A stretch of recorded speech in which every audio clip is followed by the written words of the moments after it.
All right, we get to talk to Freddie T. I saw him on the big screen. I didn't see him in person. Looking good, Freddie T. Back in Jacksonville for the Jags preseason game. A win, Fred Taylor, over the Kansas City Chiefs, the two-time defending world champions. You know what that means. I smell a Super Bowl, Freddie T. A Super Bowl. Why not? Hey, that's about as bad as everyone overly critiquing Trevor on the first day of training camp. Yeah, I did that too. I wasn't necessarily calling you out, but no, you should. I do. This thing goes. But hey, if you want it, take it. You know, it's all yours. Tell the boys from the pivot, don't sleep on the Jags. The ones look good, the twos look good, the threes look good. We got some depth, Freddie T. We got some depth. You know what? In all honesty, I think this year, looking across the board, you know, when you look at the position battles and the competitiveness across the board, I truly believe it's better this year going forward than it has been in previous years. So you have a lot of guys that are returning in the system, familiar with the coaching staff, and that have actually played. So, you know, I expect it to be very competitive, which in turn will make, you know, all of these guys sort of raise their level of play. And hopefully that'll translate to, you know, starting the season out fast and finishing fast, not doing what they did a year ago. It's been interesting, Fred, to hear you as a former great running back talk about kind of the process of how a game goes for a great running back. And that is, and something that Dan and I have talked about, it's good to hear you double down on something that we've kind of always noticed. And I say this in the shadow of Travis Etienne, 4 carries, 3 yards. And that is, when you're a running back like Fred Taylor or Travis Etienne, it might be 5, 1, -2, 3, 47. Yes. 3, 4, 6, 29, right? So is it probably impossible for you to grade how a first-string running game works when you only see a guy for 8 or 10 snaps?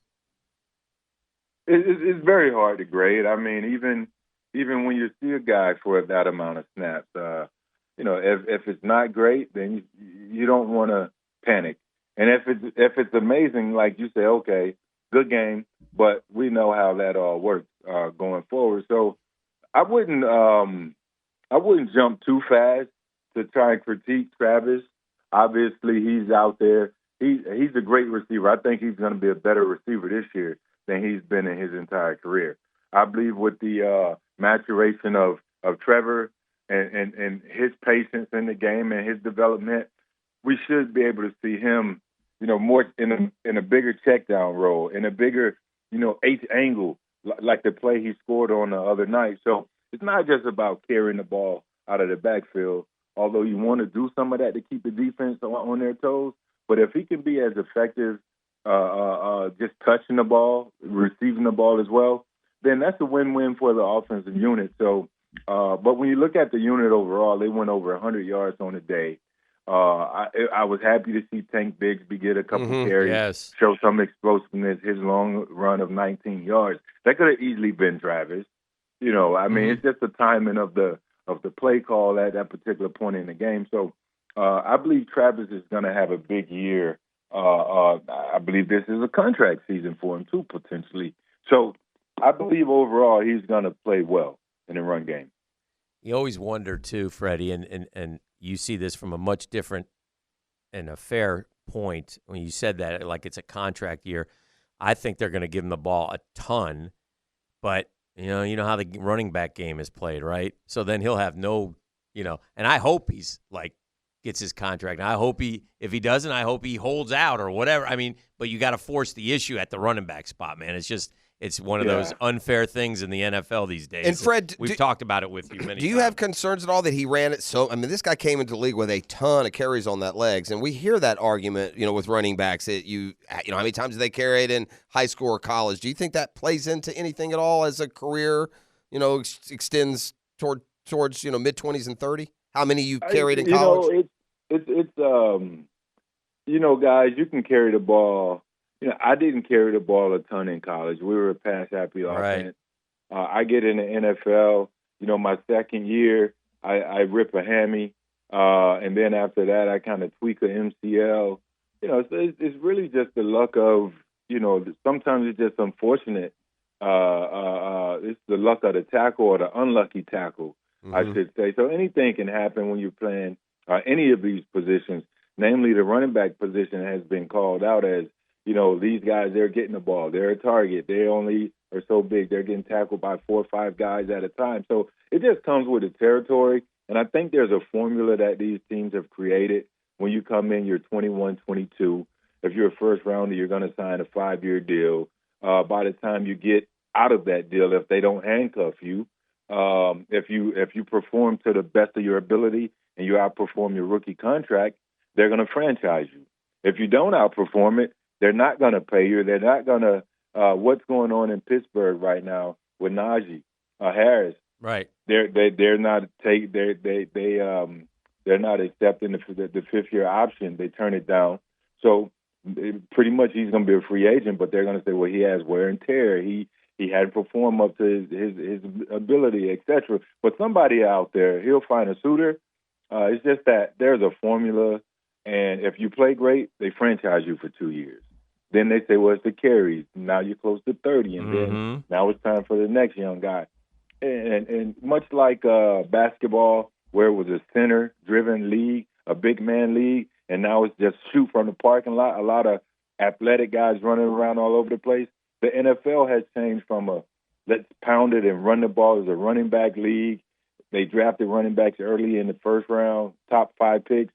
Now it's we don't really need you guys much.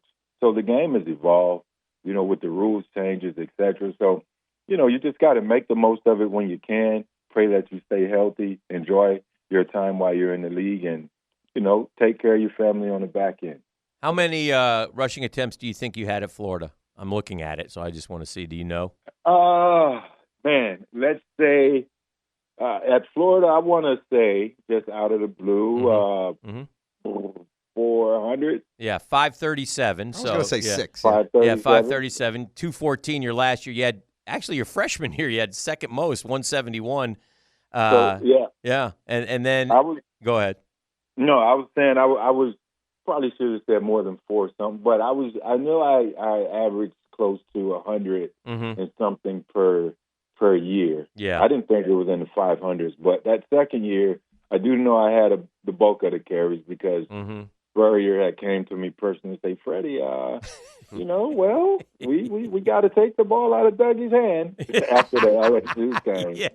And he said, we're going to feed you the rock. Yeah. And he promised that, and that's exactly what happened in my draft stock. You made him look smart, too, by the way. Yeah. And that Penn State game was just one for the book. For the book, actually. Citrus the record hasn't been broken. Yeah, that one, and, of course, FSU. You had 2,500 carries in the NFL. I was thinking about, though, the one guy who stands out to me who had a lot of touches before he got to the NFL is the guy up here, Derrick Henry.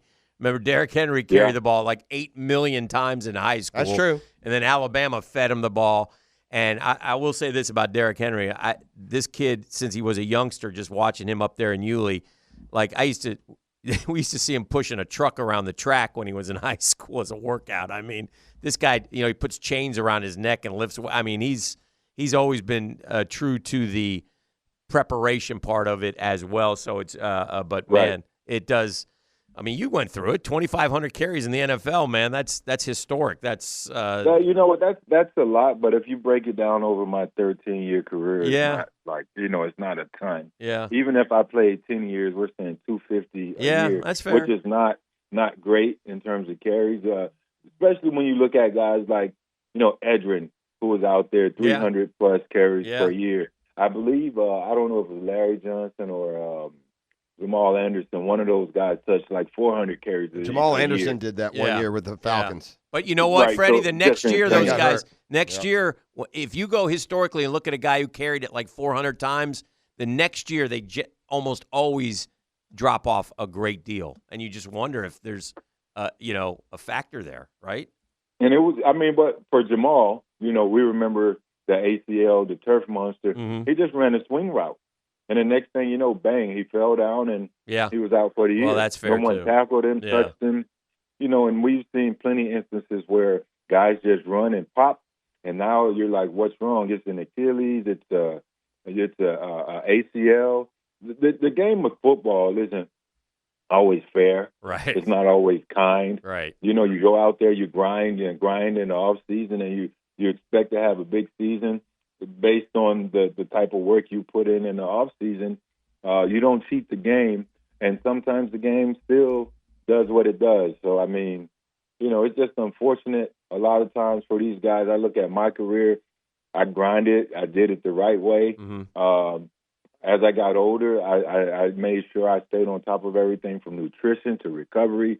And I go to New England my last 2 years and win the starting job. And unfortunately, I get a severe high ankle sprain and 2 turf toes, Yep. one on each foot. Gosh. An injury I never had before. And here you go again. And that's the most frustrating thing, no matter what position. But, yeah, the running back position has been singled out more so than the other positions.